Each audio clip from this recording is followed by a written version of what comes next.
आज की कहानी है बिना नींव का मकान। महात्मा बुद्ध के प्रेरणादायक कहानी। बुद्ध अपने प्रवचनों में उनके शिष्यों को बहुत सी कथाएं सुनाते थे।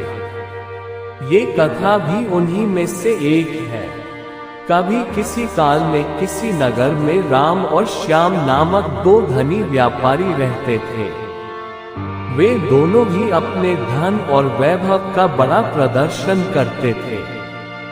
एक दिन राम अपने मित्र श्याम के घर उससे भेंट करने के लिए गया। राम ने देखा कि श्याम का घर बहुत विशाल और 3 मंजिला था। 2500 साल पहले 3 मंजिला घर होना बड़ी बात थी और उसे बनाने के लिए बहुत धन और कुशल वास्तुकार की आवश्यकता होती थी। राम ने ये भी देखा कि नगर में सभी निवासी श्याम के घर को बड़े विस्मय से देखते थे और उसकी बहुत बड़ाई करते थे। अपने घर वापसी पर राम बहुत उदास था कि श्याम के घर ने सभी का ध्यान खींच लिया था। उसने उसी वास्तुकार को बुलवाया जिसने श्याम का घर बनाया था। उसने वास्तुकार से श्याम के घर जैसा ही 3 मंजिला घर बनाने को कहा। वास्तुकार ने इस काम के लिए हामी भर दी और काम शुरू हो गया। कुछ दिनों बाद राम काम का मुआयना करने के लिए निर्माण स्थल पर गया। जब उसने नींव खोदे जाने के लिए मजदूरों को गहरा गड्ढा खोदते देखा तो वास्तुकार को बुलाया और पूछा कि इतना गहरा गड्ढा क्यों खोदा जा रहा है। मैं आपके बताए अनुसार 3 मंजिला घर बनाने के लिए काम कर रहा हूँ।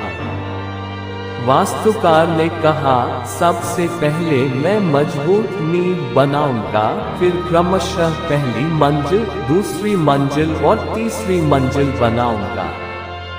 मुझे इस सब से कोई मतलब नहीं है। राम ने कहा, तुम सीधे ही तीसरी मंजिल बनाओ और उतनी ही ऊंची बनाओ जितनी ऊंची तुमने श्याम के लिए बनाई थी। नींव की और बाकी मंजिलों की परवाह मत करो। ऐसा तो नहीं हो सकता, वास्तुकार ने कहा। ठीक है, यदि तुम यह नहीं करोगे तो मैं किसी और से करवा लूंगा, राम ने नाराज होकर कहा।